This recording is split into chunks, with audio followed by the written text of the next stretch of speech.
Some unexpected moments in an already unusual court case as the state begins its prosecution of Vance Boelter for the murders of Melissa and Mark Hortman. Pilar Pedraza was in court today for this first hearing that's usually procedural, but today had a couple of surprises. Here's Pilar. Amy Klobuchar, First Amendment rights, religious freedom, not exactly anything that folks were expecting to hear in the courtroom today, but we did. And that's after this was already an unusual case, a state prosecution following a federal conviction for essentially the same crime.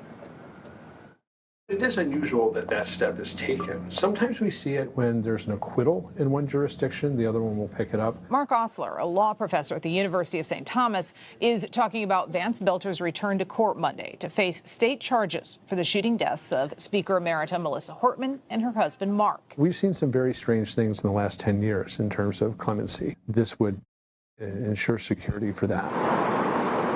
Hortman family members and Senator John Hoffman and his wife Yvette sat in the front row for this hearing that was supposed to be procedural. Boelter also faces charges for the shootings of the Hoffmans. Boelter didn't enter a plea. I do expect that what will happen next is that he'll plead guilty to these first-degree murder charges in Hennepin County. When we've seen someone plead guilty, it's very rare to see them assert their right to have their case proven up after that. The judge allowed Boelter to ask a series of questions, though, one of which indicated Boelter is at least thinking about a trial. He asked if the court can make Amy Klobuchar testify. He also asked when he'll be able to meet in person with the minister and if he'll be able to make a statement to the FBI. About what? He didn't say. The Hoffman family said in a written statement, today is the next step to ensure accountability. The state has an obligation, just as the federal government, to hold him accountable.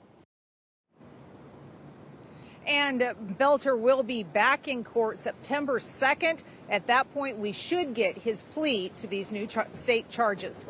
Live from Minneapolis, Pilar Pedraza, 5 Eyewitness News. Pilar, thank you so much.